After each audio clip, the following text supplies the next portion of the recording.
श्री कृष्ण कहते हैं, धर्म वही है जो मन को हल्का करे, जिससे पीड़ा नहीं बल्कि शांति जन्म ले। आज की कहानी भीष्म का आधी रात वाला व्रत, महाभारत की रहस्यमयी कथा। कुरुक्षेत्र युद्ध शुरू होने से एक रात पहले पांडव और कौरव शिविरों के बीच फैली वीरान भूमि पर अजीब सी शांति पसरी थी। इतनी गहरी कि हवा भी डरते डरते बह रही थी। लेकिन उस शांति के भीतर कुछ अघोषित हलचल छिपी थी, जैसे धरती स्वयं किसी रहस्य को छुपाए बैठी हो। उसी रात कौरव शिविर से दूर एक ऊंची चट्टान पर भीष्म पितामह अकेले खड़े थे। चंद्रमा की रोशनी उनकी कवच पर पड़कर चमक रही थी और उनके चेहरे की गंभीरता में एक अनकही पीड़ा जल रही थी। वह महान योद्धा, जिसे देवताओं ने वरदान दिया था इच्छा मृत्यु, आज स्वयं से लड़ रहा था। अचानक कदमों की आहट सुनाई दी। भीष्म ने मुड़कर देखा। एक युवा तेजस्वी रहस्यमयी साधु उनकी ओर बढ़ रहा था। कपड़े साधारण, पर आंखों में ऐसी चमक जैसे भीतर पूरा ब्रह्मांड समाया हो। भीष्म ने पूछा, कौन हो तुम बालक? इतनी रात को वीरों के शिविर के समीप क्यों आए हो? साधु मुस्कुराया, पितामह, मैं वह हूं जो आपको आपके भीतर का बोझ दिखाने आया हूं। भीष्म चौंक गए। मुझे मेरा बोझ? मैं धर्म के मार्ग पर हूं। साधु शांत स्वर में बोला, धर्म युद्ध से बड़ा है, पर कभी कभी सत्य मौन में छिपा होता है। आप युद्ध में हैं, पर आपका मन इसके पक्ष में है। यह प्रश्न भीष्म के हृदय को चीर गया।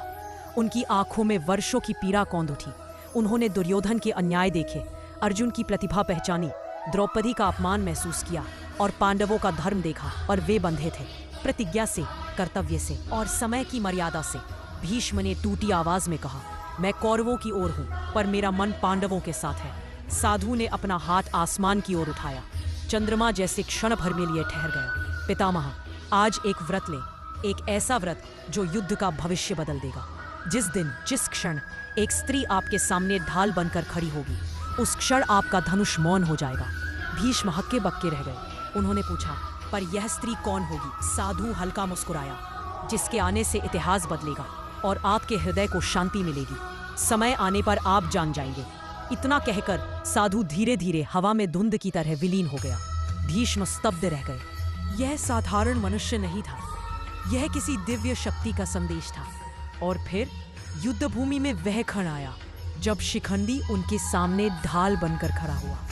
भीष्म का धनुष सचमुच मौन हो गया। उनके तीर चलना बंद हो गए, क्योंकि उनके सामने एक स्त्री का पुनर्जन्म खड़ा था और आधी रात का वह व्रत सामने आ खड़ा हुआ। भीष्म मुस्कुराए, अब समय आ गया है। जिस सत्य को मैंने छिपाया था, आज वह मुझे मुक्त करेगा।